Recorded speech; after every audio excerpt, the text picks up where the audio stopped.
মুখটা অমন টমেটোর মতো বানিয়ে রেখেছিস কেন? টমেটো আমার পছন্দ ভারী। কখন কামড়ে দেই ঠিক ঠিকানা নেই। প্লিজ ভাই, আপনি ভাবলেন কেমনে যে আমি আপনার লগে যামু? ওই ফকিন্নির ঝি, হাবলার মতো দাঁড়িয়ে আছিস কেন? যা, গাড়িতে ওঠ। প্লিজ ভাই, ফকিন্নি জি ডাকবেন না। আর মাফ করবেন, আমি আপনার সাথে যাব না। আর এইটাও নিতে পারবো না। ধরেন। সেদিন আমি দিয়েছিলাম, তুই নিয়েছিলি, তাহলে আমি নিব কেন? আর সবচেয়ে বড় কথা, আমি পুরুষ মানুষ, নুপুর পায়ে পরবো নাকি? দুই একটা বউ নেই যে তাকে পরাবো। কথা পেঁচাইবেন না। বউ নাই যখন, বিয়ে করে বউরে পরায়েন শখ কইরা। রূপসার ফর্সা পায়ে খুব মানাইব। আব্বা, আমি ওই চেয়ারম্যান বাড়ি যামু না। আপনিই বেশি কইরা গিলেন হ্যাগের বাড়ির পোল্ট্রি মুরগির খিচুড়ি। সুরেলা সালেহের চোখমুখ বিরক্তিতে ঠাসা, গায়ের মলিন ওড়না আঙ্গুলে পেঁচিয়ে মুখ বাঁকিয়ে বলল। সালেহ উদ্দিন রেগেমেগে গর্জে ওঠে, চোখ পাকিয়ে শাসনের ভঙ্গিতে বলে। বেয়াদব মাইয়া, তুমি আমার কথা শুনবি না? না বদ্দর মাইয়া লাহান চল, নইলে স্কুলের বেতন আমি দিব না, পড়ালেখা বন্ধ কইরা দিব। তখন জোলা বাইরে হুতা তুইলা খাইস। সামান্য ব্যাপার নিয়ে বাবার এরকম বাড়াবাড়ি সুরেলার ভালো লাগে না। সে অসহায় চোখে মায়ের পানে চায়। শান্তি বেগম মেয়ের মাথায় হাত রেখে বোঝানোর সুরে বলে। দি গেলে তাই কি হইব? তোরে তো গিন্নিমা যাইতে কইছে, আর সিনানো আছে, তো তাইলে এত নাটক করিস কেন? সুরেলা রাগে ধচং বচং করতে করতে ঘরে যায়। সালেহ উদ্দিন গলা চড়িয়ে ভালো সালোয়ার কামিজ পরে আসতে বলে। সুরেলা অতি অপ্রসন্ন মনে ঘরের টিনের বাক্স খুলে এক সেট সালোয়ার কামিজ বের করে। গত ঈদে দাদা এই জলপাই রঙের সালোয়ার স্যুট কিনে দিয়েছিল। তার ভারী পছন্দের জামা এটা। সুরেলা গায়ের মলিন ময়লা কামিজ খুলে নতুন পোশাকে মুড়িয়ে একটা ছোট্ট আয়নায় নিজেকে দেখে। শ্যামকালো গরনের মুখটা ভালো লাগছে না তার কাছে। অনিচ্ছা সত্ত্বেও একটু কাজল স্নো পাউডার মেখে বড় অন্যায় মাথা গা ভালোভাবে ঢেকে বেরিয়ে পড়ে বাবার সাথে। সালেহ উদ্দিন মেয়েকে নরম সুরে বলেন। ওরা দুই একটা কামে কইলে হাসি মুখে কইরা দিবি, কুত্তার লাহান মুখ বানাবি না। চটাং চটাং কথা জানি না শুনি আদবদ মতো থাকবি। সুরেলার এতক্ষণে বুঝে আসে আব্বা কেন তাকে নিয়ে যাওয়ার জন্য এত নাছোড়বান্দা হয়ে পড়েছিল। চেয়ারম্যান বাড়ির কাজে লোকের অভাব পড়েছে যে। সুরেলার ইচ্ছে করে ছুটে পালিয়ে যেতে, কিন্তু পারবে না ছুটে পালাতে, তার ডানা যে কেটে ফেলা হয়েছে। সে টইটুম্বুর ক্ষোভে ভরা চোখে মাথা নত করে হাঁটে। চেয়ারম্যান বাড়ি থেকে তাদের বাড়ি দূর তো খুব একটা দূরে নয়। ফসলি জমি বড় বড় চলে 5 মিনিটও লাগে না, তারা শীঘ্রই পৌঁছে যায় সেখানে। বিশাল অট্টালিকার এক পাশে শান বাঁধানো বড় একটা পুকুর, পুকুরের বাম পাশে গরুর খামার। অট্টালিকার অপর পাশে বাগান আর খোলা আঙ্গন। খোলা জায়গায় নিত্য নতুন পুরুষ মানুষের ঢল। সালেহ উদ্দিন মেয়েকে নিয়ে অন্তর্মহলের প্রবেশদ্বারে গিয়ে সুরেলাকে রেখে আসে।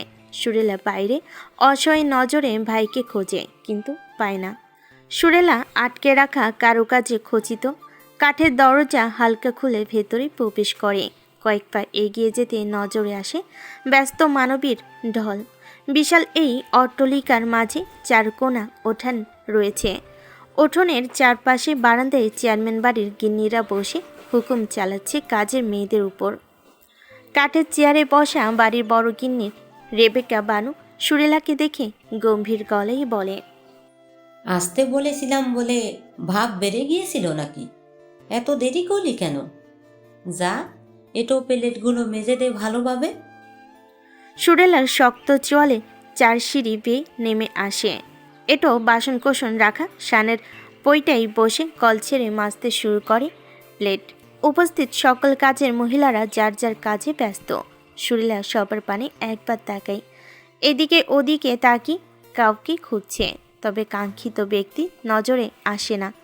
গোমরা মুখে কাজ করতে থাকে। হঠাৎ রিনিঝিনি চুড়ি ও নূপুরের শব্দে সুরেলা ঘাড় বাঁকিয়ে তাকায়। উত্তরমুখী দরজা থেকে এক চঞ্চলা কিশোরী ছুটে আসে। মায়ের কাছে আবদার করে মিষ্টি সুরে। চোখে মুখে যেন তার দ্রুতি ছড়িয়ে পড়ছে। সুরেলা হা করে তাকিয়ে থাকে। সুন্দর মানুষ দেখতে কার না ভালো লাগে। কিশোরী মেয়েটি রূপসা, নামের সাথে তার মিল শতভাগ। এ যেন রূপের রানী, যেমন দুধে আলতা গায়ের বরণ, তেমনি তার রূপের গড়ন। দেখলে চোখ সরাতে ইচ্ছে করে না। সুরেলা ওই ফর্সা মাখনের মতো হাতখানা দেখে নিজ হাতের দিকে তাকায়। কালো না হলেও ফর্সাও নয়। সুরেলা মনে মনে হাসে। উপরওয়ালা যাকে দেয় হাড়ি ভরেই দেয়। রূপসা মেয়েটা তাদের স্কুলেই 2 ক্লাস নিচে পড়ছে। কি সুন্দর নিত্য নতুন জামা পরে স্কুলে যায়। হেডমাস্টারও কিছু বলে না, অথচ অন্য কেউ বিনা স্কুল ড্রেসে গেলে 5টা বেতাঘাত সইতে হয়। সুরেলা রূপসার কথাই কান পেতে প্লেট মাজে। রূপসা মায়ের কাছে আবদার করে, আম্মু যাই না, পলিয়া আমার সেই ছোট্টবেলার বান্ধবী, আজ ওর বিয়ে, আমাকে কত করে অনুরোধ করলো। ও আম্মু। চেয়ারম্যান বাড়ির ছোট গিন্নি সামিনা খাতুন সরাসরি নাকচ করে দেয়। রূপসা তবুও জেদ ধরে সে যাবে। সামিনা খাতুন ধমক দিলে রূপসার মুখখানি ছোট হয়ে যায়। রেবেকা বানু বাতিজির শুকনো মুখখানি দেখে কাছে ডাকে, মাথায় হাত বুলিয়ে হাসতে হাসতে বলে, বান্ধবীর বিয়ে হচ্ছে? তাহলে রূপসারও বিয়ের বয়স হয়ে এলো বুঝি? সবে তো জিএসসি দেবে। এসএসসি পরীক্ষা শেষ হলেই নিকাহনামায় পড়িয়ে ফেলবো। কি বলো সামিনা? রূপসা অবুঝ চোখে চাচিও মায়ের দিকে তাকায়। সামিনা বেগম অল্প হাসলেন, শুধু কিছু বললেন না।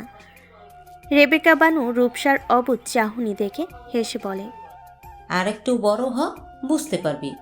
তোর বান্ধবীর বিয়েতে যা, আমি অনুমতি দিলাম, তবে সন্ধ্যার আগেই ফিরবি কিন্তু। এখন লক্ষ্মীটির মতো রিস্কে ডেকে নিয়ে আয়, ও দিয়ে আসবে তোকে। রূপসার খুশি দেখে কে, সে দৌড়ে চলে যায় রিজ ভাইকে ডাকতে। রূপসা চলে গেলে সামিনা খাতুন জায়ের উদ্দেশ্যে খানিক শক্ত সুরে বলে, ভাবি, আমার মেয়েকে আমি পড়াতে চাই। ওকে বিয়ে দেওয়ার দেরি আছে। গার্লফ্রেন্ডটা করাবো রওশনের মতোই, তারপর বিয়ের কথা ভাববো। আপনি এখনই এইসব ওর মাথায় ঢোকাবেন না। রেবেকা বানু হেসে ওঠে। কাজে মেয়ের বাড়িয়ে দেওয়া চায়ের কাপ হাতে নিয়ে ফু দিয়ে বলে, গ্রাজুয়েশন করাবে? রমজান ভাই তো বলল এসএসসির পরে এই শুভ কাজ সম্পূর্ণ করবে। রিজার রূপসার 4 হাত এক করে দেবে। সামিনা খাতুন চুপচাপ শুনে যায়, প্রতিক্রিয়ায় ব্যক্ত করেন না। তার পরিকল্পনা একটু না পুরোপুরিভাবে ভিন্ন। এখন আগে দেখা যাক। সুরেলা তাদের কথোপকথন মনোযোগ দিয়ে শোনে। মলিন হেসে সমস্ত ভাবনা ছুঁড়ে ফেলে নিজ কাজে মনোনিবেশ করে। একটু পরে কারোর ঠক ঠক পায়ের শব্দে সুরেলা আর চোখে সেদিকে তাকায়। সাদা কেটস নজরে আসে। চোখ উঁচিয়ে চাইতেই সুদর্শন সুপুরুষ কায়া নজরে আসে। সুরেলার বুকটা ধক করে ওঠে, চিত্র টক বুকিয়ে ওঠে ক্ষণে ক্ষণে।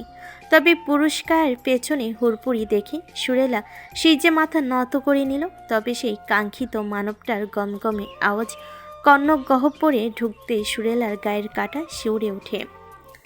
আবারও চোরা নজরে তাকাই মানবীর দিকে।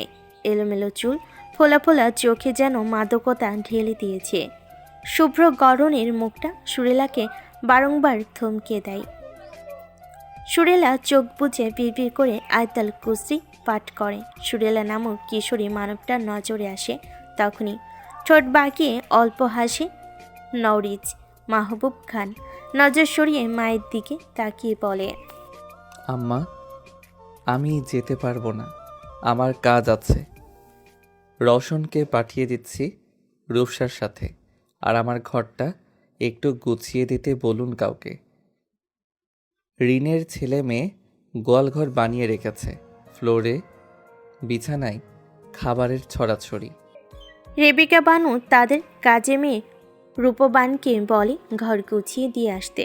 রূপবান হাতের কাজ ফেলে উঠবে, নওরিজ গম্ভীর গলায় বলে, ওনার গোছানো পারফেক্ট হয় না, কোথায় কোন জিনিস রাখে খুঁজে পাওয়া যায় না। তাহলে আর কাকে পাঠাই? ওই সুরেলা, তুই যা গুছিয়ে দিয়ে আয়। খবরদার কোনো জিনিস যেন এদিক সেদিক না হয়। রূপসামা, ওকে নিয়ে যা তো। রেবেকা বানুর হুকুম তামিলে সুরেলা নড়ে চড়ে বসল। সে কি কাজের লোক নাকি যে এসব করবে? নেহাতি বাবা চেয়ারম্যান চাচার কাজে হাত বাটাই, সোজাসুজি বললে পাতি চামচা, কিন্তু সে তো নয়। সে বাসন ধুতে ধুতে বলে, গিন্নিমা গিন্নিমা আমি পারবো না, আপনি অন্য কাউরে কন। রেবেকা বানু অবাক চোখে চাই। তার মুখের উপর কথা বলল এই মেয়েটা, এত সাহস! তিনি দাঁত কিরমির করে বলেন, তোরে যেতে বলেছি যাবি। তোর মাকে যা বলতাম চুপচাপ করতো, টু শব্দ করতো না। তোর বাপের কাছে আবারও বলবো, মেয়েরে ভালোই চটাং চটাং কথা শিখিয়েছেন। সুরেলার জল শক্ত হয়, আঁখি যুগল ভরে ওঠে অতিরিক্ত রাগে। মহিলাকে তার বিন্দুমাত্র সহ্য হয় না। বাবাকে বলে বাবা তোলকালাম কাণ্ড বাঁধিয়ে ফেলবে। সে হাত ধুয়ে কল বন্ধ করে উঠে দাঁড়ালো। রেবেকা বানু ঠোঁট বাঁকিয়ে হাসে অল্প, ফকির নিজের আবার ভাব। সুরেলা নতমুখে রূপসার পিছু পিছু যায়, ছোট ছোট পায়ে, গাম্ভীর্যের ঠাসা দুটি চোখ তীক্ষ্ণ দৃষ্টি ফেলে তাদের প্রস্থান দেখে। রিজভাইয়ের ঘরে ঢুকে সুরেলার কণ্ঠ রোধ হয়ে আসে। একেবারে জগা খিচুড়ি অবস্থা ঘরের। বালিশ বিছানার চাদর ফ্লোরে পড়ে আছে। বিছানার বিভিন্ন সদায়ে প্যাকেট, বাদামের খোসা, ছোলা পুট পড়ে আছে। ফুলোর কী সব বডি স্প্রে, পাউডার, স্নো, সব সাজনা সরঞ্জাম গড়াগড়ি খাচ্ছে। সুরেলা রূপসার দিকে তাকিয়ে বলে, রুমে ঘূর্ণিঝড় হয়েছিল বুঝি? রিজ ভাইয়ের বোন নওরিন আপুর যমজ ছেলে মেয়ে আছে, তাদেরই কাজ। ভীষণ দুষ্টু বুঝলে। এখন কাজে লেগে পড়ো জলদি। মিষ্টি করেই বলল। তবে সুরেলার মনে হলো কেউ হুকুম দিচ্ছে। সে চুপচাপ কাজে লেগে পড়ে। সাথে মনে পড়ে পণ করে আর চেয়ারম্যান বাড়ির চোখ কাঠে পা দিবে না। সে বাবা যতই হুমকি ধামকি দিক। সুরেলা বিছানা পরিষ্কার করে ফ্লোরে পড়ে থাকা চাদর বিছিয়ে দিবে। রূপসা বাধা দেয়। আলমারি খুলে নতুন চাদর বের করে দেয়। সুরেলা সেটা বিছিয়ে ফ্লোরে পড়ে থাকা সরঞ্জাম ড্রেসিং টেবিলে গুছিয়ে রাখে। বড় ঝকঝকে আয়না তার। সুরেলা এই আয়নায় নিজেকে দেখে এক ঝলক। ভালোই তো দেখতে লাগছে। প্রথমবার মনে হলো সে অতটাও কুৎসিত নয়, কিন্তু তার ছোট্ট আয়নায় তো তাকে এমন লাগে না কেন? কম দামি ছোট আয়না, তাই অধর বেঁকে হাসি ফুটে উঠবে। তখনই কারোর কর্কশ গলা কর্ণগহ্বরে বাড়ি খায়। কাজ ফাঁকি দিয়ে আয়নায় নিজ সুরত দেখা হচ্ছে। বলি, সেটা আমরা দেখে নিব, তুই তোর কাজ কর। নওরিজ মাহবুব বলতে বলতে ঘরে প্রবেশ করে। সুরেলা আর চোখে তাকে দেখে আয়নাতে নিজেকে দেখে নেয় আবারও। ইস, আয়নাটা যদি সে চুরি করে নিতে পারত। সে ঘরের এক কোণা থেকে ঝাড়ু নিয়ে ঘর ঝাড়ু দিতে শুরু করে। রূপসা এসে নওরিজের পাশে দাঁড়িয়ে বলে, রওশন ভাই বোধহয় বাগানের দিকটায়, আমি যাই। ভাই আমাকে পৌঁছে দেবে, তুমি একটু এখানে খেয়াল রেখো রিজ ভাই।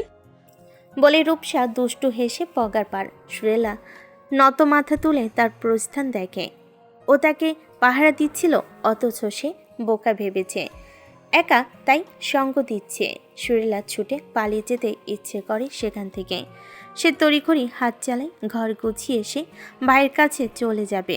নওরিজ বুকে হাত গুজে দরজার কাছে দাঁড়িয়ে থাকে। গম্ভীর মুখবের তীক্ষ্ণ দৃষ্টি সুরেলাতে নিবদ্ধ। সুরেলার রাগে টসটসে নত মুখ দেখে মুখ বাঁকিয়ে বলে, মুখটা অমন টমেটোর মতো বানিয়ে রেখেছিস কেন? টমেটো আমার পছন্দ ভারী, কখন কামড়ে দেই ঠিক ঠিকানা নেই। সুরেলার হাত থেকে ফুল ঝাড়ুটা পড়ে যায় তৎক্ষণাৎ। চোখ কপালে তুলে অবিশ্বাস্য চোখে চাই। নওরিজ প্যান্টের পকেটে অল্প হাত ঢুকিয়ে নেয়। দুপা এগিয়ে এসে গম্ভীর মুখে বলে, কাজ রেখে হা করে কি দেখিস? জলদি ঘর ঝাড়ু দিয়ে ফ্লোরটা মুছে নে। সুরেলা কেমন ঝাপসা ঝাপসা বোধ করে। একটু আগের কথা লোকটা বলেছে নাকি তার ভ্রম, তার কল্পনা বই কিছু না। তবে সে তর্কে না গিয়ে ঘরটা ঝাড়ু দিয়ে ময়লাগুলো ঝুড়িতে তুলে নেয়। নওরিজ আবারও প্রশ্ন করে, তুই যেন কোন ক্লাসে পড়িস? উচ্চ মাধ্যমিক দিবি, তাই না? সুরেলা তেজটা নজরে চাই নওরিজের দিকে। লোকটা এই কথা এর আগেও অনেকবার জিজ্ঞেস করেছে। সুরেলা মিনমিনে সুরে জবাব দিল, এবার 10ম শ্রেণীতে উঠলাম। সামনের বছর মানে 12 সালে এসএসসি দিব। নওরিজ বিরক্ত মুখে ওয়াশরুম থেকে এক বালতি পানি এনে সুরেলার পায়ের কাছে রাখে।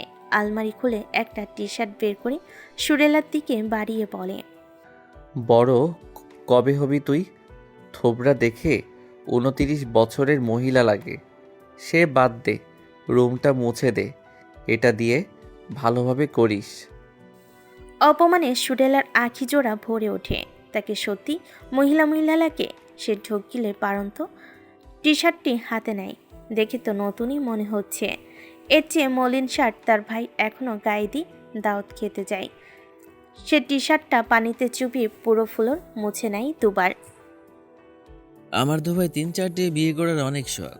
একজন পা টিপা দিব, একজন মাথা টিপা দিব, আরেকজন গলা টিপে দেবে, তাই না সিন ভাই? সিনাল সালেহের মুখের কথা কেড়ে নিয়ে কিশোরী রূপসা খিলখিলিয়ে হেসে বলে ওঠে। সিনাল সালেহ সহ গোল বৈঠকের সবাই তার দিকে তাকায়। রূপসা মিটমিটে হেসে এগিয়ে আসে। গোলাপি স্কার্ট ফতোয়ার মেয়েটা যেন নিপুণ হাতে আঁকা কোনো পুতুল। উপস্থিত সকল ছেলেদের নজর রূপসাতে নিবদ্ধ। সিনাল সালেহ ব্যতিক্রম নয়। সৌন্দর্যে কার না আকর্ষণ থাকে। দুনিয়াটা যে সৌন্দর্যের পূজারী। রূপসা সিনানের দিকে তাকিয়ে বলে, ভাইরা কোথায়? একটু ডেকে দাও তো। সিনান এদিক ওদিকে তাকিয়ে রওশনকে খুঁজে। আর চেয়ারম্যান নোমান মাহবুবের বাবার মৃত্যুবার্ষিকী, সেই উপলক্ষে গ্রামবাসীদের দাওয়াত করা হয়েছে। বাদ জোহর মানুষ খাওয়ানো হবে, অথচ এখন বেলা 11টার দিকেই মানুষের ঢল নেমেছে। সিনান ভিড়ের মাঝে রওশনকে ডেকে আনে। রওশন হাসি মুখে বন্ধুর কাছে এগিয়ে আসলো। বোনকে দেখে রেগে যায়। এত ছেলেদের ভেতরে বাইরে বেরিয়ে এসেছে ব্যাককল মেয়েটা। সে এসেই চাপা স্বরে ধমক দেয়। রূপসার মিষ্টি হাস্যোজ্জ্বল মুখে আধা নামে। চোখের কোণে চিকচিকে জল বলে দেয়, এই বাপ ভাইয়ের আদুরে দুলালি। দুলালি গোলাপি রাঙ্গা ঠোঁট বাঁকিয়ে বলে, চাচিমার থেকে অনুমতি নিয়েছি। রিজ ভাই বলল তুমি যেন আমাকে পলিদের বাড়ি রেখে আসো। আজ ওর বিয়ে, আমিও যাব। রওশন ভ্রুকুচকে চাই বনির দিকে। ফর্সা মুখশ্রীতে টকটকে নাক যেন এখনই গড়াগড়ি খেয়ে কাঁদবে। সে বোনের নাকে টোকা দিয়ে বলে, দাদার মৃত্যুবার্ষিকী, উনি বিয়ে খেতে যাবে। যা বোরকা পরে আয়, এভাবে নিয়ে যাব না। নিমিষেই কন্দনরত মুখটায় হাসি ফুটে ওঠে। গ্যাস দাঁতের সেই মিষ্টি হাসি সকল পুরুষের কাছেই নজর কাড়া। রূপসা দুই হাতে পায়ের পাতা সমান স্কার্ট একটু উপরে তুলে দৌড়ে ভিতরে চলে যায়। তার রিনিচিনি নূপুর ও চুরির শব্দ যেন চিত্র নাড়িয়ে দিল পুরুষালী বুকে। সে চলে যেতেই রওশন কাঁধ উঁচিয়ে বলে, আমাকে যেতে হবে, তোরা একটু ম্যানেজ করে নিস। রিজ ভাইকে বললে দেখিয়ে দিবে। আর সিন, আমি রিজকে তোর পরিকল্পনার কথা বলবো। তোর কাজে পুরোপুরি সাপোর্ট দিব, চিন্তা করিস না। বলেই রওশন বন্ধুর বাহু চাপড়ে চলে যায়। সিনান সালেহ হাসে ক্ষীণ, চোখে মুখে আশার আলো। সে হাসি মুখে বাকি লোকের সাথে হাতে হাতে সব কাজ করে দেয়। প্যান্ডেল সাজিয়ে নেয়। সাধারণ মানুষের বসার জন্য আঙ্গিনায় পাটের চট পেতে দেয়। আর সম্মানীয় প্রভাবশালী লোকেদের জন্য আলাদাভাবে চেয়ার টেবিলের ব্যবস্থা করা হয়। সিনান টুকটাক কাজ করে হাঁপিয়ে ওঠে। ভিড়ের মাঝে বাবাকে খোঁজে, পেয়েও যায় সে। এই তো বাগানের দিকটায় দাঁড়িয়ে আড্ডা দিচ্ছে আর সিগারেট টানছে সুখী মনে।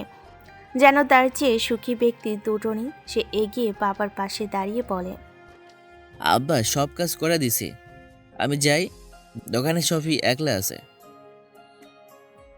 সালেহ উদ্দিন সিগারেট ফেলে বলে, এখনই যাবি? সুর আছে অন্দরমহলে, খাওয়া দাওয়া শেষ করে ওর সাথে নিয়ে যাসনি। সিনানের কপালে সূক্ষ্ম ভাঁজ পড়ে। সুর এখানে কিভাবে এলো তার জিজ্ঞেস করতে হয় না। সালেহ উদ্দিন নিজেই জানাই সে এনেছে। সিনানের চল শক্ত হয়। আক্কেল গুডুম হয়ে গেছে আপনার? ওরা এখানে কেন আনছেন? ছোট আছে ও। গিন্নি ভাবি আনতে কইছিল, কাজে হাত বাটাইলে উপকার হইতো। সুর কাজের লোক নাকি আপনার মতো চেয়ারম্যান বাড়ির চামচা? সিনান খ্যাক করে ওঠে উপস্থিত লোকজনকে তোয়াক্কা না করিয়ে। সালেহ উদ্দিন সহকর্মীদের সামনে অপমানিত বোধ করে। ছেলেকে চোখে শাসিয়ে বলে। যা তুই এখান থেকে। সিনান ক্ষিপ্ত মেজাজে সরে আসে সেখানে। চেয়ারম্যান বাড়ির সামনের ফটকে দাঁড়িয়ে থাকে দাঁত কটমট করতে করতে। রূপসাকে নিয়ে রওশনকে বেরিয়ে আসতে দেখে এগিয়ে আসে। রওশন কি হয়েছে জিজ্ঞাসা করলে সিনান ভনিতাহীন গলায় বলে। সুর তোদের বাড়ির কাজের মেয়ে নয় যে যখন কাজের তাগিদ হবে তাকে তলব করবে, ওকে পাঠিয়ে দে যা এখনই। রওশন ভ্রুকুচকে চাই। সুরেলা তাদের বাড়িতে? কই, তার নজরে তো পড়েনি। সে রূপসার দিকে চাইলে রূপসা মাথা নেড়ে বোঝাই কথা সত্য। রওশন স্নানকে আশ্বস্ত করে ভেতরে চলে যায়। সুরেলা ব্যস্ত হাতে পুরো রুম মুছে ফেলে। যত দ্রুত সম্ভব এখান থেকে বেরোতে হবে। লোকটা বুকে হাত গুটিয়ে দরজার বাইরে এমনভাবে তাকিয়ে আছে যেন চোখের পলক ফেলে সে কোনো দামি জিনিস লুকিয়ে ফেলবে। সুরেলা রাগ ক্রমান্বয়ে বাড়তে থাকে। ঘর মোছা শেষ হলে সুরেলা ময়লা পানি ওয়াশরুমে ফেলে দেয়। টি শার্টটা পানিতে ধুয়ে বেলকনিতে নেড়ে নিজ অন্যায় হাত মুছতে মুছতে বেরিয়ে এসে বলে। হয়ে গেছে, আমি আসছি। বলেই বেরিয়ে যাবে। নওরিজ মাহবুব হুট করে তার সম্মুখে এসে পড়ে। সুরেলার কপাল টুকে যায় প্রশস্ত বুকে, নাকটাও সেখানে ঠুকরে দেয়।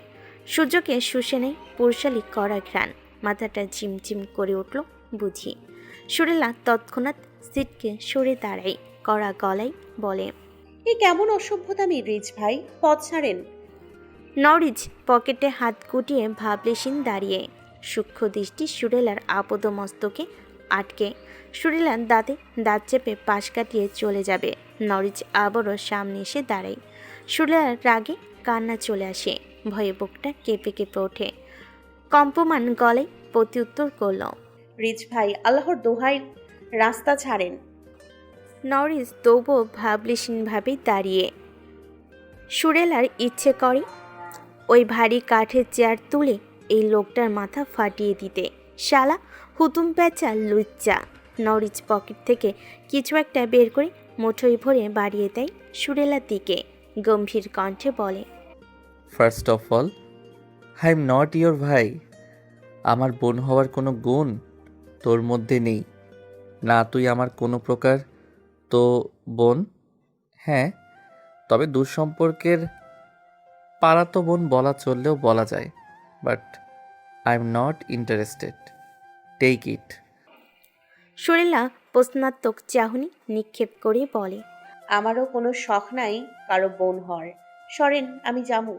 বলি আবারও পাশ কেটে চলে যাবে রিজ। বাধা হয়ে দাঁড়ায়, হাতের মুঠ ইশারায় দেখিয়ে বলে। আমি কারো কাছে ঋণী থাকতে চাই না। কাজ করেছিস, পারিশ্রমিক নিয়ে যা। অপমান বোধ করে সুরেলা। ভরা চোখে চোখ রেখে জবাব দেয়। আমি কোনো কাজের লোক নই, গিন্নিমা বলছে তাই করছি। সে তুই কাজের মহিলা হোস আর ঘরের মহিলা, আমার কি? এটা নিয়ে আর এটা নে আর কেটে পড়, না নিলে যেতে দেব না। নরিজের এক রোখা জবাব। সুরেলা ভারী অসহায় বোধ করে। কিছুক্ষণ চুপচাপ দাঁড়িয়ে থেকে চোখ হুট করে ছুটে যায় দরজার দিকে, কিন্তু লাভ হয় না। বাঘের কাছে ঢুকে বাঘের চোখ ফাঁকি দেওয়া অতই সোজা। সুরেলা হাত মোছরামুচি করে সাড়া পাবার জন্য নরিজ মাহবুব অধর বাগিয়ে দরজার আড়ালে পিঠ থেকে দাঁড় করিয়ে দেয় সুরেলার বাহু ধরে। সুরেলার অন্তরাত্মা কেঁপে কেঁপে ওঠে অজানা ভয়ে। পালানোর চেষ্টা করবে। নরিজ দেয়ালে এক হাত রেখে আটকে দেয় সুরেলাকে। বেরোনোর রাস্তা বন্ধ। একে অপরের থেকে দূরত্ব খুব কম না হলেও বেশিও নয়। শরীর স্পর্শ না করলেও দূর হতে মনে হবে একে অন্যের সাথে মিশে একাকার। সুরেলা ভয়ে কান্নাটাও ভুলে যায়। যদি উল্টাপাল্টা কিছু করে, তার চোখে মুখে বিরাজমান ভয় ও প্রশ্নগুলো বুঝতে নওরিজ মাহবুব সময় নেয় না। অল্প হেসে মুঠোয় ভরা হাত সুরেলার মুখের সামনে ধরল। মুঠ খুলতেই দৃশ্যমান হয় চকচকে এক জোড়া নূপুর। সুরেলা অবাক চোখে তাকায় ওই গম্ভীর মুখোবয়ের পানে। এ যে রূপন নূপুর। নরিজ ছোট্ট করে আওড়ায়। তোর পারিশ্রমিক। সুরেলার অধৈর্যেই হাসি দেখা দিল। গাধা নই আমি, ঘর গোছাই দেওয়ার জন্য রূপর নুপুর। সামনে থেকে সরেন রিচ ভাই। শেষের দিকে কণ্ঠ কঠোর শোনায়। নরিচ খানিকটা ঝুঁকে শান্ত সুরে ফিসফিসিয়ে বলে, তো কি তোকে সোনার নূপুর দিব নাকি? ধর, এটা না নিলে যেতে দিচ্ছি না। আমার এক কথা হাজার কথার সমান। সুরেলা চোখ মুখ খিচে দেওয়ালের সাথে লেপটে। ওই গম্ভীর মানবটার মুখ গহ্বর থেকে নিঃশিত উষ্ণ শ্বাস বাড়ি খায় তনু মনে। সুরেলা পারে না সফেদ দেওয়ালে মিশে যেতে। হাঁটু কাঁপছে ঘন ভয়ে, বুকের হৃদযন্ত্রের স্পন্দন বেড়ে শতগুণে ঠেকেছে। সামনে মানবটির কানেও ঠেকছে কি? সুরেলা এক চোখ খুলে দেখে, ওই তো গম্ভীর মুখ মানবটা গরুর মতো তাকিয়ে আছে। তার ইচ্ছে করে চোখ দুটোই আঙ্গুল ঢুকিয়ে দিতে। লুচ্চা কোনকার এক অবলা মেয়েকে একা পেয়ে ভয় দেখাচ্ছে। কিন্তু সুরেলা পারে না। নরিজ ভুরুকুচকে ধমকে বলে। সুরেলার রুহুটাও যেন কেঁপে উঠল। টলটলে চোখ বাঁধনহারা হয়ে গড়িয়ে পড়ে জলকণা। শক্তপোক্ত বুকটায় দুহাত থেকে সর্বোচ্চ শক্তি দিয়ে ধাক্কা দেয়। নরিজ খানিকটা অপ্রস্তুত হয়ে 4 কদম পিছিয়ে যায়। সুরেলা সুযোগে এক ছুটে পালিয়ে গেল। নরিজ সেখানেই দাঁড়িয়ে পলক্ষীন তাকিয়ে রয় ছুটে চলা রমণীর পানে। মোটই থাকা নূপুরজোড়া আবারও পকেটে স্থান পায়। সুরেলা এক দৌড়ে চলে আসে অন্তর্মহলের আটকানো উঠোনে। এসে হাঁপাতে থাকে। রেবেকা বানু পান চিবুতে চিবুতে তার দিকে তীক্ষ্ণ দৃষ্টি নিক্ষেপ করে বলে, অমনিভাবে ছুটে এলি যে, বাঘ তাড়া করছে নাকি? বাঘই তো, হাতির মতো দেখতে মানুষরূপী বাঘ। কি বিড়বিড় করছিস? রসন খুঁজলো তোকে? কিছু না গিন্নিমা। কোথায় রওশন ভাই? কেন ডাকলো? সুরেলা শ্বাস টেনে নিজেকে স্বাভাবিক করে বলে, সাথে এও পণ করে চেয়ারম্যান বাড়ি আজকে তার শেষ দিন, ভুলেও পা মারাবে না। এরই মাঝে রওশন এগিয়ে আসে। সুরেলাকে দেখে মিষ্টি হেসে বলে, সিন যেতে বললো তোমাকে, চলো আমার সাথে। খুঁজে খুঁজে ক্লান্ত আমি, কোথায় ছিলে? পুরো চেয়ারম্যান বাড়িতে এই একটা মানুষকে সুরেলার নির অহংকার মনে হয়, যার সাথে কথা বলা যায়। সুরেলা আর চোখে সামিনা বেগমের দিকে তাকায়। কেমন শকুনি দৃষ্টি ফেলছে যেন সে তার ছেলের সাথে লুকোচুরি প্রেম নামক খেলায় মেতেছে। সুরেলার হাসি পায়। কোথায় সে অমানিসার ঘোর অন্ধকার, আর কোথায় পূর্ণিমার জ্যোৎস্নার আলো। সে সাই জানিয়ে রওশনের সাথে যায়। অন্তর্মহল থেকে বেরোতেই সাদনা তলায় ভাইকে দাঁড়িয়ে থাকতে দেখে এগিয়ে এসে ভাইয়ের পাশে দাঁড়ায় কাচিমচু মুখে।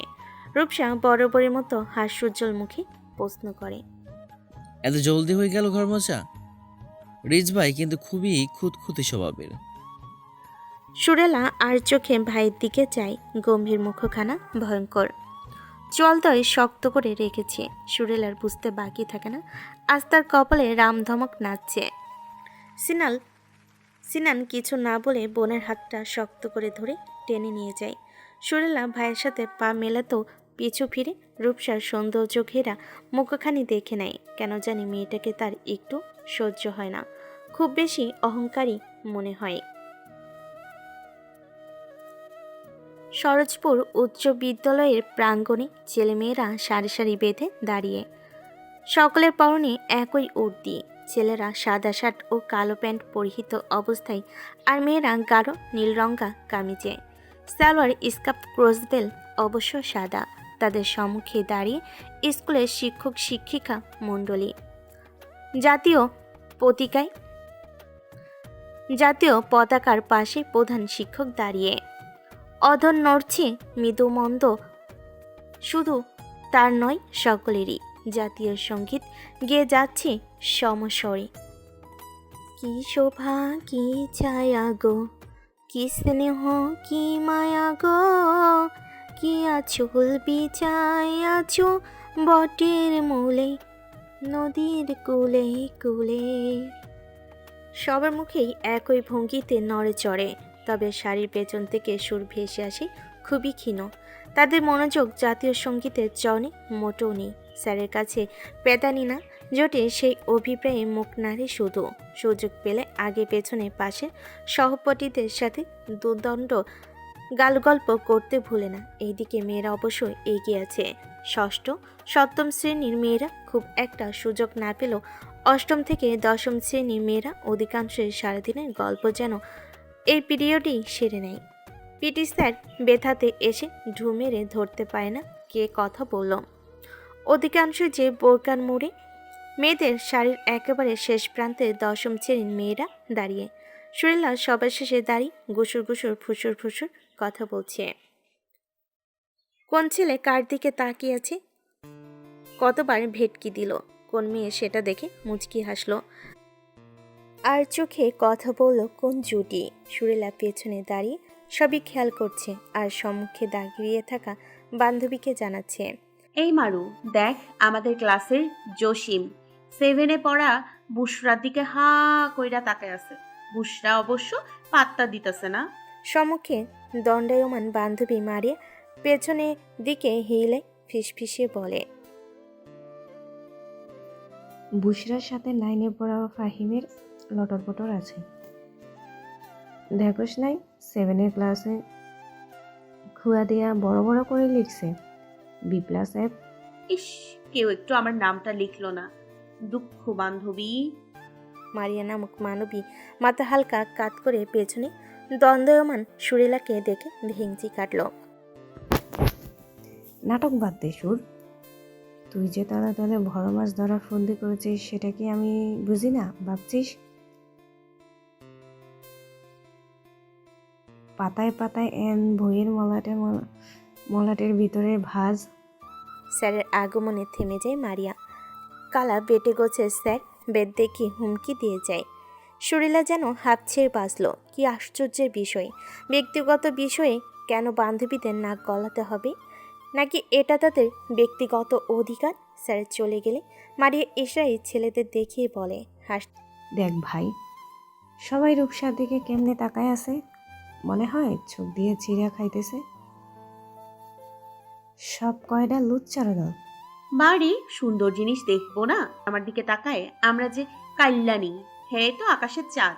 হাসতে বলে সুরেলা। পরপরই ভেঙচি কেটে বলে, মেয়েটারেও বলি হারি, বোরকা পড়তে গা চুলকায়, সবাইরে দেখায় দেখো আমি কত সুন্দর। মারিয়া ঘাড় ঘুরিয়ে তীক্ষ্ণ দৃষ্টিতে বান্ধবীর দিকে তাকিয়ে মুচকি মুচকি হাসল। জলে তাই না বান্ধবী? সুরেলা তার বাহুতে ঠাস করে একটা লাগিয়ে পা বাড়ায়। পিটি পিরিয়ড শেষ হয়েছে, সবাই শ্রেণীকক্ষের উদ্দেশ্যে ছুটছে। ছেলে মেয়েদের শ্রেণী ভবন আলাদা, তাই ঝোট ঝামেলা নেই। মারিয়া এসে বান্ধবীর বাহু জড়িয়ে গুনগুন করে হাঁটা দেয়। তাদের শ্রেণীকক্ষ দোতলার একেবারে কিনারায়। তারা বারান্দায় উঠতেই কারোর ডাকে থেমে যায় দুই বান্ধবী। পেছন ফিরে রূপসাকে দেখতে সুরেলার চোখে মুখে বিরক্তি ভর জমায়। মেয়েটাকে দেখলে তার গা জ্বলে যেন। রূপসা এগিয়ে এসে বলে, 2 দিন হলো তোমাকে খুঁজছি সুরাপা, স্কুলে আসোনি কেন 2 দিন? মেয়েলি সমস্যা। কেন খুঁজছিলে? হাঁটতে হাঁটতে কথা বলি, ক্লাস শুরু হয়ে যাবে যে। রূপসার কথাই মারিয়া ও সুরেলা হাত ধরে উপরে ওঠে। রূপসা তাদের পেছন পেছন হাঁটছে। অষ্টম শ্রেণীর কক্ষে দাঁড়িয়ে যায় সবাই। রূপসা নিজ শ্রেণী কক্ষে প্রবেশ করে প্রথম বেঞ্চে রাখা গোলাপি রঙের ব্যাগটা খুলে কিছু একটা নিয়ে আসে হাতের মুঠোয়। সুরেলার দিকে বাড়িয়ে বলে, এই নাও তোমার নুপুর, সেই দিন রিজ ভাইয়ের ঘরে ফেলে এসেছিলে তাই না? খুঁজেছিলে নিশ্চয়ই, ভাইয়া পেয়ে আমার কাছে পাঠিয়ে দিল। সুরেলার বিস্ময়কর চাহনি নুপুর জোড়ায় নিবদ্ধ। কত বড় ধরিবাজ লোক ভাবা চাই। সে এখন মানা করবে কিভাবে? সে কি বলবে নুপুর জোড়া তার নয়? সুরেলা বলতে নিবে কথাটা। রূপসা সুরেলার হাতে নুপুর জোড়া ধরিয়ে দিয়ে শ্রেণী কক্ষে ঢুকে যায়। স্যার এসেছে যে। সুরেলা ঘাড় ঘুরিয়ে দেখে তাদের স্যারও আসছে। মারিয়া টেনে নিয়ে যায় সুরেলাকে। নুপুর জোড়া মুঠোয় ভরে শ্রেণী কক্ষে যায়। স্যারটা রাগী হয়। পুরো ক্লাস দুই বান্ধবী কথা বলার সুযোগ পায়নি, তবে খাতার পাতা ছিঁড়ে শেখতাই টুকিটাকি কথা বলে নেয়। কিন্তু হাই, এত বড় রস মেশানো বিষয় এভাবে মন ভরে? প্রথম ক্লাস হওয়ার দরুন 1-2-এর বাহানাও দিতে পারছে না। ঘণ্টা বাজার সাথে সাথেই দুই বান্ধবী যেন আকাশে ঈদের চাঁদ দেখতে পেল। স্যার বেরোতেই তারা বগল দাবা করে বের হয় ছোটে ওয়াশরুমের উদ্দেশ্যে। স্কুল জীবনে সেটা যে এক অনবদ্য আড্ডাখানা। কত গাথা রচিত হয় সেই দেওয়ালে। বাজারের ভেতরে রাস্তার একধারে একটা টিনের তৈরি ছোট্ট পরিসরে গ্যারেজ। রাস্তার দুপাশে বাস স্টপেজের ছাউনি ও সাইনবোর্ড ঝুলে, বিদায় গ্যারেজে টুকটাক ভালোই রুজি রোজগার করতে পারে। পাশে এক চায়ের দোকান, চাওলার সুবিধাই হয়েছে, বেচাকেনা মন্দ নয়। গ্যারেজ থেকে মাইলখানেক গেলেই বাজারে দেখা মিলে। গ্রামবাসীর জন্য বাজারটা বেশ দূরে হয়। অনেক কৃষক গ্যারেজের আশেপাশে কখনো সখনো কাঁচা বাজার বেচাকেনা করে। সিনান সালেহ গ্যারেজে বসে মাসি তারে, পল্টু তার সঙ্গী। আজ এখনো পর্যন্ত বউনি হলো না, একটা কাস্টমারও দেখা নেই। তাই তাদের চিন্তা শেষ নেই। স্নানের মুখটা একটু ভার, ঝুলিতে একটা পয়সাও পড়ল না। অথচ অভাবে সংসারে আকাল ফোরায় না। টাকা পেলে বাড়িতে উনুনের আগুন জ্বলবে। হাতে যে কানাকড়ি জমিয়েছিল বাবা সকালবেলা দরকার বলে নিয়ে ফটুয়া। সিনান সালেহ বুঝতে পারে না বাবার কেন সংসারের প্রতি উদাসীন ভাব। যখন মন চাইবে ব্যাগ ভর্তি বাজে সদাই আনবে, চালের বস্তা আনবে, তার পকেটে টাকা গুজে দিবে তো মায়ের কাছে গচ্ছিত রাখবে। আবার কখনো মাস পেরোলেও সংসারের জন্য কানাকড়িও খরচ করবে না। কিছু বললে বলবে টাকা পয়সা নেই, তাকে যেন দেওয়া হয়। সারাটা দিন কখনো কখনো রাতেও ওই চেয়ারম্যানের সাঙ্গপাঙ্গদের সাথে ঘুরে বেড়াবে। নেশা পানি খাই হয়তোবা, ভাবতে তার মেজাজ খিটখিটে হয়ে যায়। বড় টায়ারের উপর বসে শফিককে জিমুতে দেখে খ্যাক করে ওঠে। শালা রাত ভরা কোনে কুকাম করবার গেছিলি, এখন ঝিমাইতেছস? যা গ্যারেজের সামনে ঝাড় দে, পাতা পড়ে জঙ্গল হয়ে গেছে। 12 কি 13 বছরের কিশোর ছেলে, নাম শফি। অসন্তোষ মুখে নারকেল গাছের শলা দিয়ে বানানো ঝাঁটা দিয়ে পুরো গ্যারেজ ঝাড় দিয়ে নেয়। ঝাঁটাটা এক কোণে রেখে আবারও নিজ জায়গায় বসে ঝিমুই। তবে হর্নের গতি আওয়াজে হরহর করে ওঠে। সিনান টুল ছেড়ে উঠে আসে। জিপ থেকে নেমে আসে নরিচ মাহবুব। সিনান তার আপদমস্তক দেখে নেয়। ইন করা সাদা শার্ট, সাথে জিন্সের প্যান্ট, সাদা কেটস পরে, চোখে কালো চশমা লাগিয়ে। এত ভাব এদের আসে কোথা থেকে স্নান ভেবে পায় না। কাছে যেতেই স্নানের নাক শিকায় তুলে। সুগন্ধির গন্ধে তার বেজায় মেজাজ খারাপ হয়। শালা মানুষের গন্ধ কুত্তার থেকেও জঘন্য, অথচ সেন্ট লাগিয়ে ঘোরে। রিজ ভাই, কোনো দরকার? আসেন, বসেন। না, বসবো না। গাড়িটা স্টার্ট নিতে বেশ সময় নিচ্ছে, ধাক্কাতে হচ্ছে। একটু দেখে দে তো। আর শফি, যা চা নিয়ে আয়। কাপটা ভালোভাবে ধুয়ে তবেই দিতে বলবি কুদ্দুস চাচারে। নরিচ মাহবুব যেন হুকুম তামিল করলো।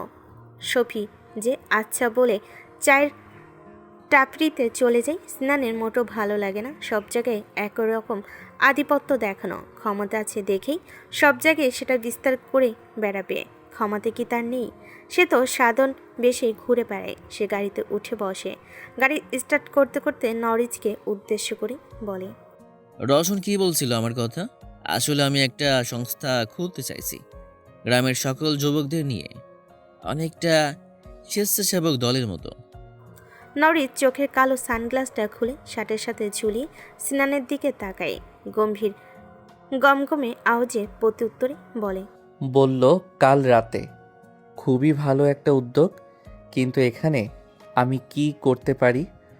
উদ্যোগটা তুই, তাই তোকেই মাঠে নামতে হবে। এলাকার যুবাদের নিয়ে একটা গোল বৈঠকে বসে সবাইকে এক হতে হবে, ঐক্যতানে হাঁটতে হবে। তারপর গ্রামের গণ্যমান্য ব্যক্তিবর্গ, মুরব্বীদের সাথে আলোচনা করে ব্যাপারটাকে বিস্তার করতে হবে। আর আমার সাপোর্ট সব সময় পাবি, সিনান। সিনানের চোখ মুখ উজ্জ্বল হয়। আশা করেনি রিজ ভাই তার প্রস্তাবে সাড়া দিবে, চলার রাস্তা দেখিয়ে দিবে। সে বন্ধুদের সাথে ব্যাপারটা নিয়ে আলোচনা করেও কোনো সুরাহা পায়নি। কি করবে না করবে সব আউলিয়ে যাচ্ছিল কেমন যেন। নরিচ মাহবুবের কথাই যেন সে ধরতে পারল তাকে কি করতে হবে। নরিচ ভুরকুচকে চাই তার দিকে, সম্মুখে তুড়ি বাজিয়ে বলে, ধান গড়ায় না গিয়ে মাটিতে নাম। সংস্থা পরিচালনা করবি, কোথায় জায়গা ঠিক করেছিস? সিনান যেন ভাবনায় পড়ে। এ কথা তো তার মাথাতেই আসেনি। সে ডের চিন্তায় পড়ে, জায়গা কোথায় পাবে? তার তো বাড়ি ভিটে আর ওই গ্যারেজের জায়গা ছাড়া মাথা গোজার ঠাঁই নেই। সে আমতা আমতা করে বলে, আপনি এলাকায় চেয়ারম্যানের পোলা, ভবিষ্যতের চেয়ারম্যান, আপনাকেই কোনো ব্যবস্থা করে দিতে হবে রিজ ভাই। নরিজ ছোট ছোট চোখে চায়। সুপি ততক্ষণে চায়ের কাপ নিয়ে হাজির। হাতে আনেনি, ট্রেতে করে এনেছে। হাতে আনলে অবশ্য নরিজ মাহবুব ছুঁয়েও দেখতো না। খুবই খুঁতখুঁতে স্বভাবের কিনা। সে চায়ের কাপ হাতে নিয়ে চায়ের দোকানের দিকে তাকায়। অনেকেই বসে চা গিলছে চুমুকে চুমুকে। নিশ্চয়ই এই কাপেও অনেকে চা খেয়েছে। তার খাওয়ার ইচ্ছে মরে গেল। সে সপির হাতে চা ধরিয়ে বলে, তুই গিল, আমার দ্বারা হবে না এই চা গেলা। বলে টিস্যু বের করে হাত মুছে নিল। সফি 45 ডিগ্রি অ্যাঙ্গেলে মুখ ঘুরিয়ে ভেঙচি কাটল। আসছে নবাবের বংশদূত ব্রিটিশ হাই কমিশনার। অন্য কেউ হলে স্নান এক ধমকে এই চা চুঙ্গা দিয়ে গলায় ঢালতো। তবে নরিস দেখে কিছু বলল না। মানুষ বড়ই স্বার্থ সন্ন্যাসী কিনা। সে গাড়ি ঠিক করে এসে ময়লা কামছে হাতের কালি মুছতে মুছতে বলে, কিছু বললেন না রিজ ভাই? নরিস পকেটে হাত পুরে সিনা টান টান করে দাঁড়িয়ে বলে, এতে আমার কি লাভ? স্নানের মুখের আদল পরিবর্তন হয়। রাজনীতিতে জড়িত লোকেরা লাভ ছাড়া একদমও এগোয় না। সে পল্টুর হাত থেকে চায়ের কাপ টেনে নিয়ে মুখ চুবিয়ে বলে, সবে তো লাভ খুঁজলে হয় রিজ ভাই। আর তাছাড়াও আপনি কি আমাকে হালকাভাবে নেন নাকি? এই সিনান সালেহর হাতের মুঠো খুব বড় না হলেও ছোটও নয়। সময় আসলে দেখতে পারবেন। নরিজ পা পাড়ে গাড়ির উদ্দেশ্যে ঘাড়ে হাত রেখে এদিক ওদিক মাথা বাঁকিয়ে বলে, লাভ ছাড়া নরিস মাহবুব কিছুই করে না, বুঝলি? সময় আসলে আমার লাভটুকু আমি চুমু দিয়ে উঠিয়ে নিয়ে যাব। স্নানের ভোর কুচকে যায়। নরিজ গাড়ির ভিউ মিররে ছোট্ট প্রতিবিম্ব দেখে কপালে সূক্ষ্ম ভাঁজ পড়ে। তড়িৎ গতিতে ঘাড় ঘুরিয়ে যায়। পরিপাটি চুলগুলো কপালে আশ্রে পড়ে। অধরকণ বেঁকে যায় ক্ষীণকায়। অনাকাঙ্ক্ষিত দর্শন মন্দ নয়। সুরেলা মাথা নিচু করে ভাইয়ের গ্যারেজে ঢুকে যায়। বড়সড় একটা ভেঙচি কাটতে ভুলেনি, তবে নেকাপের আড়ালে তা লুকায়িত ছিল। সিনান অসময়ে বোনকে দেখে ভুরকুচকে প্রশ্ন করল, এখানে কি চাই? বলছি না, স্কুল বাড়ির রাস্তা ছাড়া এদিক সেদিক তাকাইলে ঘাড় ধইরা জামাই বাড়ি পাঠাই দেবো। ধমকে সুরেলা মুচকি হাসল। ভাইয়ের পাশে দাঁড়িয়ে মিনমিনে সুরে বলে, যেন ভাই ব্যতীত অন্য কেউ শুনতে না পারে, একটু দরকার আছিল সিন ভাই। এখন কুদ্দুস চাচার দোকান থেকে আগে চা পাউরুটি আনো, খিদা লাগছে। স্নান ছোট ছোট করে চাইলে সুরেলা চোরা চোখে চেয়ে হাসল। স্নান চালেহ বোনকে বসতে ইশারা করে। পাশে কুদ্দুস চাচার চায়ের দোকানে গিয়ে মালাই চা বানাতে বলে। সুরেলা লাল টুলে বসে, ব্যাগটা কোলের মাঝে নিয়ে সবির সাথে গল্পে মেতে ওঠে। কোনা চোখে রাস্তায় দাঁড়িয়ে থাকা জিপ গাড়ি স্টিয়ারিংয়ে বিদ্যমান বলিষ্ঠ বাহু জোড়ার মালিককে দেখে নাই। ওই তো কেমন শকুনি নজরে তাকিয়ে আছে, যেন সে কোনো মুজলিস। সুরেলা ভাবে নূপুর জোড়া ফিরিয়ে দেবে এখনই। পরে ভাবে ভাই দেখলে এ নিয়ে অনেক কথা হবে। তবে এই ঝামেলা সে বাড়িও নিয়ে যেতে চায় না। মা দেখলে তো তার গর্দান যাবে নিশ্চিত। সে শফিকে ইশারে নরিজ মাহবুবকে দেখে। শফি হেসে নরিজের দিকে তাকিয়ে বলে, রিজ ভাই গাড়ি স্টার্ট নেয় না, ধাক্কা দিমু।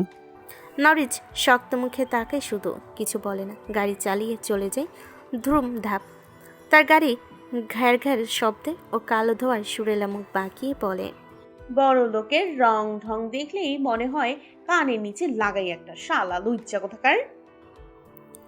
শফি হেসে ওঠে তার কথাই। সুরাপা, রিজ ভাই শুনলে তোমারে জুতার মালা পরাইয়া পুরা এলাকায় ঘুরাইব, তারপর ওই গলায় কলসি বান্ধা নদীতে ফালাইব। হ্যারে তো চিনো না। সুরেলা শফির মাথায় গাঁটটা মেরে বলে, হ্যারে ভালো কইরাই চিনি। অহংকার চুইয়া চুইয়া পড়ে হ্যার গতর দিয়া। সেইবার নির্বাচনের সময় আমাকেও বাইতে গেছিল না আব্বার লগে। মা তো পারে না, জামাই আদর করে। আমার শখের মোরগ জবাই দিছিল হ্যাল লাইকা। রান্না বান্না কইরা এত সাধলো, বান্দারে মানাইতেই পারে নাই। এক গ্লাস পানি অবধি খায় নাই। আমরা গরিব বইলা কি পয়সা গেছি? তুই বল সফি। রিজ ভাই খুঁতখুঁতটা মানুষ আপা, একটু আগেই তো চা চাইলো, দিলাম, নাক সিটকায়, কয় খাইব না। সবসময় কেমন ফিটফাট হইয়া থাকে দেহ না। বাইরে ফিটপাট ভেতরে সদরঘাট। দুজন ঘর সমালোচনায় লিপ্ত হয়। নরিস মাহবুব নামক লোকটার দোষগুণ বের করতে করতে একেবারে সাবান ছাড়া ধোপাগিরি করে বেড়ায়। তাদের সমালোচনার দড়ি বসাতে হয়ে স্নানের আগমনে সিনান সালেহ হাতের মালাই চা এর 1 কাপ সুরেলার দিকে বাড়িয়ে একটা টোস্টের প্যাকেট রাখে ব্যাগের উপর। সুরেলা খুশি মনে নেকাপ মাথার উপর দিয়ে তুলে নেয়। টোস্টের প্যাকেটে দাঁত দিয়ে চিনে দুটো সবির হাতে ধরিয়ে দিয়ে একটা চায়ের কাপে ডুবিয়ে মুখে পুড়ে আর গোটা কয়েক টোস্ট ভাইয়ের দিকে বাড়ে। সিনান গম্ভীর মুখে নাচক করে বলে, ব্যাগে ভরে নিয়া মায়ের দিস কয়টা? আর কিসের দরকার তোর? গ্যারেজে আসতে মানা করছি না? দিমুনে। আর তুমি রাত্রে কইছিলা অঙ্ক প্রাইভেটের বেতন দিবা সকালে, কিন্তু তোমারে তো পাইলামই না। মাস শেষ হইছে, স্যার টাকাদা দিল তো। আজ বিকালে জামু, তাই তোমার কাছে নিতে আইলাম। গড় গড় করে বলে, আবারও চায়ের কাপে ঠোঁট ছুঁয়ে দেয় খিটখিটে মেজাজের সিনান। সালেহের মেজাজ বিগড়ে যেতে সময় নেয় না। টাকার জন্য এসেছেন উনি, যেন সে টাকার গাছ লাগিয়েছে, যে যখন চাইবে দিতে হবে। সে খ্যাক করে বলে উঠল, আমি কি টাকা কামানোর মেশিন নাকি? যখন যখন তখন হুকুম চালাইবি সকলে? পারবো না টাকা দিবার। সুরলার মুখটা চুপসে যায়। মুখে থাকা খাবার গলায় আটকে গেল যেন। সিনানের তাতে ভ্রুক্ষেপ নেই। সেভাবে এবার বেতন দিয়ে সুরেলাকে মানা করে দেবে প্রাইভেট না পড়ার জন্য। মেয়ে মানুষ অত পড়ে কী করবে? বাবা বিয়ে দেওয়ার জন্য উঠে পড়ে লেগেছে। তাছাড়া এমন না যে সুর খুব মেধাবী ছাত্রী, টেনে টেনে পাশ আনার মতো। তার জন্য এত খরচের মানেই হয় না। মাসে মাসে 150 টাকা করে দিতে হয়, কম নাকি সেটা? তারপর স্কুলের বেতন সহ আরও কত খরচ। কোনো মতে এসএসসি দিক সেই পাত্রস্থ করবে। সুরেলা আটকে থাকা খাবার গলগদ্ধকরণ করে। এক চুমুকে উষুম গরম চা গিলে নেয়। টোস্টের প্যাকেট ব্যাগে ভরে হাসি মুখে ভাইয়ের দিকে যায়। পরের মাস থেকে আর জামু না, বাড়তেই চেষ্টা করুন। এখন আমি বাড়ি যাই, মা বানি চিন্তায় আছে। খিটখিটে মেজাজে সিনান মুখ হয়ে দাঁড়িয়ে থাকে, শুধু কিছু বলে না। শান্ত চোখে একবার বোনের মলিন মুখখানি দেখে সিও মুখ ফিরিয়ে নেয়। সুরেলা ক্ষণপল আসে থাকে। ভাই তাকে আটকিয়ে মাথায় হাত বুলিয়ে বলবে, এক থাপ্পড় দিব সুর। প্রতিদিন যাবি প্রাইভেটে। জিএসসির মতো এবারও 4 পয়েন্ট আনা চাই। কিন্তু তার আশায় গুড়ে বালি দিয়ে স্নান সালেও কিছুই বলে না। এক অভিমানী কিশোরী রাগে ক্ষোভে হনহনিয়ে চলে যায় গ্যারেজ থেকে। চোখজোড়া চিকচিক করে নোনা জলে। আর সব মেয়েদের মতো সেও পরিবারের বোঝা বই, আর কিছুই না। সুরলা চলে গেল। স্নান শফিকে হুকুম তামিল করলো সুরকে যেন বাড়িতে রেখে তবেই ফিরে। শফি এতক্ষণ চুপচাপই 2 ভাই বোনকে পরখ করছিল। সিন ভাইয়ের আদেশ পাওয়া মাত্রই যে আচ্ছা বলে ছুটে যায় সুরেলার পেছনে। পুকুর ধারে দাঁড়িয়ে একাধারে সিগারেট টানছে কিছু যুবকের দল। সাদা ধোয়া নাক মুখে উড়িয়ে কিছু বলে একজন হাসিতে লুটিয়ে পড়ে। তাদের কথা বলার ভঙ্গিমা যেমন বিশ্রী, হাসিগুলো তেমন জঘন্যতম। রাস্তার পাশ দিয়ে যাওয়া কিছু বাচ্চা মেয়েদেরকে দেখে তাদের পিছে হাসি যায়। ও টুনির মা কাছে আসো, উত্তরপাড়ার মেলায় নিয়ে যা, চুরি কিনে দেবো। বলেই বিচ্ছিরি ইঙ্গিত করে। কয়েকশো গজ দূরে দাঁড়িয়ে নওরিজ মাহবুব বিরক্ত মুখে দাঁড়িয়ে তাদের কাণ্ড কারখানা দেখে। প্রায় সবগুলো কিশোর গোছের, কিছু 17-18 হবে, আর 3জন 23-24 হয়তোবা। বড় 3জনকে চেনে নওরিজ। একজন অত এলাকার মেম্বারের ছেলে সেলিম রেজা, অপর 2জন ওর বন্ধু। ছেলেগুলো একেবারে উচ্ছন্নে যাওয়ার পথে। সে গাড়ি থেকে ব্যঞ্জন সিগারেটের প্যাকেট বের করে, একটা শলাকা ঠোঁটের ভাঁজে ফেলে লাইটার বের করে পকেট থেকে সিগারেট জ্বালিয়ে শুক টান দেয়। নাক মুখে ধোয়া ছেড়ে তীক্ষ্ণ দৃষ্টি নিক্ষেপ করে ছেলেদের উপর। বেয়াদব উটকো ছেলেগুলো তাকে লক্ষ্য করেও দেখিয়ে দেখিয়ে সিগারেট টানে আর উচ্চস্বরে হাসে। নওরিজ ভুরু কুচকে চাই। সে ইচ্ছে পেশন করে আরেকটু বাড়াবাড়ি করুক এরা। সে গিয়ে গাল লাল করে আসবে। তার ইচ্ছে পূরণ হলো বোধ করি। সেলিম রেজা খারাপ ভাষায় গালি দেয়, যদিও স্পষ্ট শুনতে পায়নি, তবে ছেলেটার ঠোঁট নাড়ানোটা স্পষ্ট ইঙ্গিত করে। সে 2 আঙ্গুলের ভাঁজে সিগারেটের শলাকা নিয়ে এগিয়ে যায় ছেলেদের উদ্দেশ্যে। গমগমে সুরে প্রশ্ন করে, মা কাকে বললি? কে বললি? এক বাপের ছেলে হলে আবার বল, আমিও শুনি একটু। উপস্থিত ছোকরারা একটু হলেও ঘাবড়ে যায়। নরিস মাহবুবকে কে না চেনে? শান্ত মেজাজের, তবে অতি ভয়ঙ্কর মানব। সেলিম রেজা সিগারেটের শেষটা নিয়ে তা মাটিতে ফেলে বলে, রিজ ভাই, আমরা নিজেরাই কথা বলছিলাম, আপনারে কিছু বলি নাই। সাথে সাথে শক্তপোক্ত হাতের শিকার হয়। সে হাতের থাবায় সেলিম রেজা কয়েক কদম পিছিয়ে যায়। চোখ বুজে শক্ত চলে গালে হাত রেখে মাথা নাড়ালো ঘন ঘন, দাঁত কপাটি পিষ্ট করে বলে, কাজটা ঠিক করলেন না রিজ ভাই। নওরিজ অধর বাগিয়ে ক্ষীণ হেসে বলে, আচ্ছা, ঠিক করিনি। এখন কি করবি তুই? সেলিম রেজা কিছুই বলে না। একদলা থুতু ফেলে পা বাড়াবে নওরিজ মাহবুব বলতে শুরু করে, আর একবার তোর নামে মেয়ে রিলেটেড কোনো অভিযোগ আমি পাই, তোরে কুত্তার মতো পিটিয়ে গ্রাম ছাড়া করব। ঘরে মা বোন নেই তোর? কোনো মেয়ের দিকে চোখ তুলে চাইলে চোখ দুটোই উপড়ে দিব। আর আজকের চরের কথা ভুলবি না নিশ্চয়ই। সেলিম রেজা অপমানে আর একদণ্ডই দাঁড়ায় না, সাঙ্গ পাঙ্গ নিয়ে প্রস্থান নেয় তৎক্ষণাৎ। নওরিজ পুড়ে যাওয়া সিগারেটের শলাকায় ফেলে আবারও গাড়ির কাছে যায়। কাল মেয়েবাজটা রূপসাকে পেছন থেকে বাজে মন্তব্য করেছিল। তাছাড়া গ্রামের অধিকাংশ মেয়ে জানোয়ারটার উত্ত্যক্তে অতিষ্ঠ, তাই একটু বাজিয়ে নিল। আবার ধলে কুচি কুচি করে ছাড়বে। আরেকটা সিগারেট ধরিয়ে গাড়িতে হেলান দিয়ে তাকিয়ে থাকে। মাঝে মাঝে মাটির রাস্তার দিকে তাকায়। কাঙ্ক্ষিত রমণীর দেখা মিলে না। আর কিছু বল অপেক্ষা করার পর তার দেখা না মেলে চলে যাওয়ার সিদ্ধান্ত নেয়। তবে কাঙ্ক্ষিত ব্যক্তির দেখা মিলে তন্মধ্যে। গম্ভীর মুখে হাসির রামধনু রং ছড়ালো বুঝি। ওই তো সুরেলা সালেহ। সে হাতের সিগারেটের দিকে তাকায়। পানসে হয়ে গেলি কিভাবে তুই? ছি! বলেই ছুঁড়ে ফেলে শলাকা। লম্বা শ্বাস টেনে গলা উঁচিয়ে ডাক হানে, এই সুর শুনে যা, কখন থেকে অপেক্ষায় আছি। রাস্তার একধারে নতমুখে হাঁটা সুরেলার কানে বাজে তার ডাক, তবে ফিরে তাকায় না নরিস নামক লোকের দিকে। নত মাথায় ব্যাগ কাঁধে নিয়ে রাস্তার এক পাশ দিয়ে চলে যায় আপন মনে। তার পিছনে হেলে দুলে সফি হাঁটে। নরিজের ডাকে হাত নাড়িয়ে সালাম দেয়। নরিজ ভাবে সফির কারণে দায়নি। সে বড় বড় পা ফেলে নিজেই সুরেলার সামনে গিয়ে পথ আটকে দাঁড়ালো। শান্ত চোখে চেয়ে বলে, ফকিন্নির ঝি, কখন থেকে ডাকছি কানে যাচ্ছে না? সুরেলা চোখ বুজে রাগ নিয়ন্ত্রণ করার আপ্রাণ চেষ্টা করে। ফকিনিজি ডাক্তার খুবই বাড়াবাড়ি রকমের অপছন্দ। তার দাদার মা নাকি কোনো কালে পাগল হয়ে অন্যের দোরগোড়ায় ভিক্ষা করে বেড়াতো। তাই গ্রামের বুড়ো দামরা কিছু লোক ফকিনিজি বলে ডাকে। সুরেলা নওরিজকে পাশ কাটিয়ে চলে যাওয়ার চেষ্টা করে। নওরিজ আবারও বাধা হয়ে দাঁড়ায়।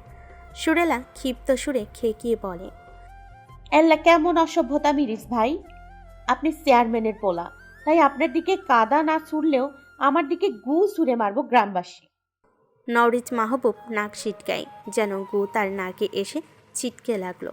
সুরেলা বিরক্ত মুখে চাই। সফি নীরব হয়ে চতুর চোখে সবটা অবলোকন করে।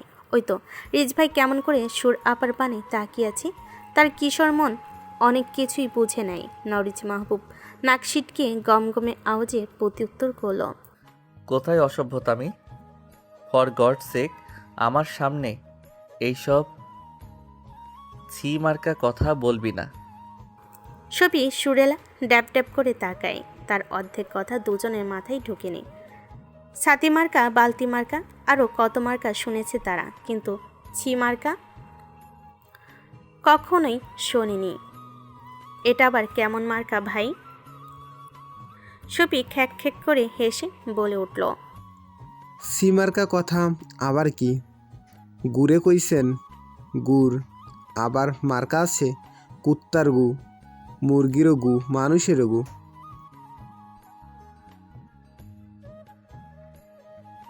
এক থাপ্পড়ে কবরস্থানে পাঠিয়ে দিব আহাম্মক। নাকমুখ বিকৃত করে গমগমে সুরে ধমক দেয় নওরিজ মাহবুব। গাতার গুলিয়ে ওঠে ক্ষণে ক্ষণে। সফি যেন আরও মজা পেল, গাল বাড়িয়ে বলে, আরেকটু জোরে মায়েরা আমাগরে বাড়ি পাঠায় দেন, হাঁটবার মন চায় না। সুরেলা খিলখিলিয়ে হেসে ওঠে। মাহবুবের বদনখানা দেখার মতো হয়েছে। সফিও সুরেলার সাথে সুর মিলালো। নরিজ মাহবুব ঠোঁট চেপে দীর্ঘশ্বাস ফেল। সুরেলা ভেঙচি কেটে সফির এক হাত ধরে পাশ কাটিয়ে চলে যাওয়ার জন্য পা বাড়ায়, কিন্তু সফি হাঁটে না। সে পেছনে চাইতে নজর আসে সফি অপর হাত বলিষ্ঠ মুঠোয় আটকে আছে। সফি অসহায় চোখে তাকায় নরিজের দিকে। সে তো সিধা সাদা মনে মজা করলো, এখন তাকে আছাড় মেরে পুকুরে না চুবিয়ে ধরে। সে আমতা আমতা করে বলে, ওই রিস ভাই কিছু কইবেন? সুরাপারে বাড়তে দিয়ে আসি, চাষিস চিন্তা করতেছে মনে হয়। আমি দিয়ে আসবো সুরকে, তুই ভালোই ভালোই কেটে পড়, নইলে এক চরে দিন দুনিয়া ভুলে রাস্তাঘাটে ঘুরে বেড়াবি। সফির মুখখানা চুপসে যায় নরিজ মাহবুবের ধমকে। তবে সুর আপাকে সে রিজ ভাইয়ের সাথে একা মোটেও ছাড়বে না। পরপুরুষের সাথে ঘরে মেয়েকে পাঠিয়ে দিবে নাকি? সে হঠাৎই বড়দের মতো করে বলে উঠল, রিস ভাই, সে আপনি মারেন আর যাই করেন, সুরাপারে আমি বাড়তে রাইখা আসুম। আমার বড় বোনের লাহানো। সুরলার হৃদয়খানি ভালো লাগার আবেশে ভরে যায়। রক্তের সম্পর্ক নেই তো তাদের মধ্যে, প্রতিবেশী তারা। তাদের ছেলেটা কতটা দায়িত্ববোধ দেখালো। এই বেইমানির যুগে কে দেখাই এতটা সোহাগ? সুরেলা সফিকে টেনে নরিজের উদ্দেশ্যে বলেন, রিজ ভাই, আপনি ভাবলেন কেমনে যে আমি আপনার লগে যামু? সফিরে সারেন কইতাছি। নরিজ সফিকে নিজের পাশে দাঁড় করায়, কাজ চাপড়ে গম্ভীর সুরে আওড়ায়, সুর বড় বোনের মতো আপা ডাকিস, তাই তো? হ, আমার বড় আপা লাগে। ভালো, তোর আপার বরকে কি বলে ডাকবি? দুলা ভাই।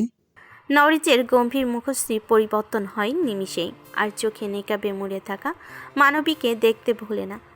ওই তো ইন্দ্রজালে টানা কান্তিমান হরিণী নয়ন যুগলের তেজস্বী চাহনিও নজর কাড়া।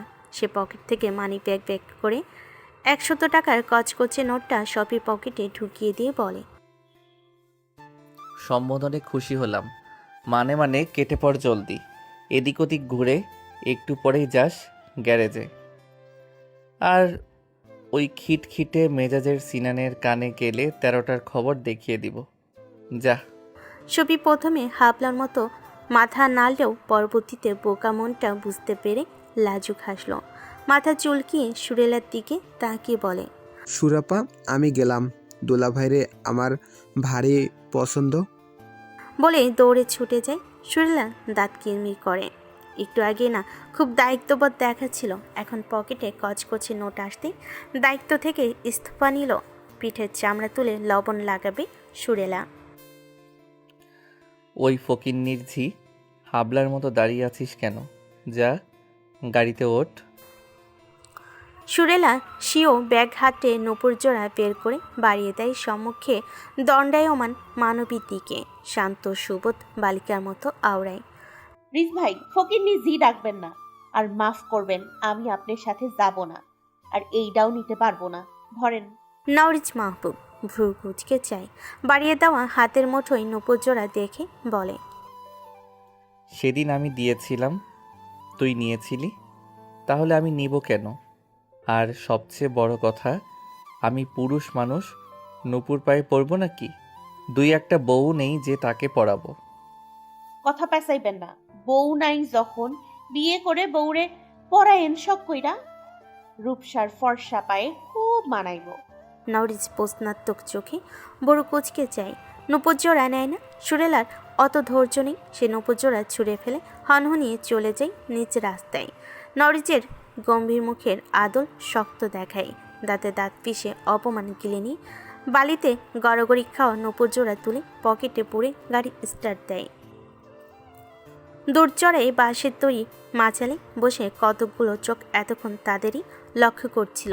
সেটা অভিজ্ঞ নরিজ মাহবুবের অগোচরেই রয়ে যায়।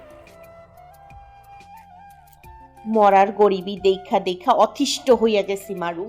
শখ আল্লাহ তো দূর, প্রয়োজনও আধারু। প্রয়োজনও অধুরা থাইকা যায়। আমার জীবনে একটাই আর একমাত্র লক্ষ্য বড়লোক হওয়া।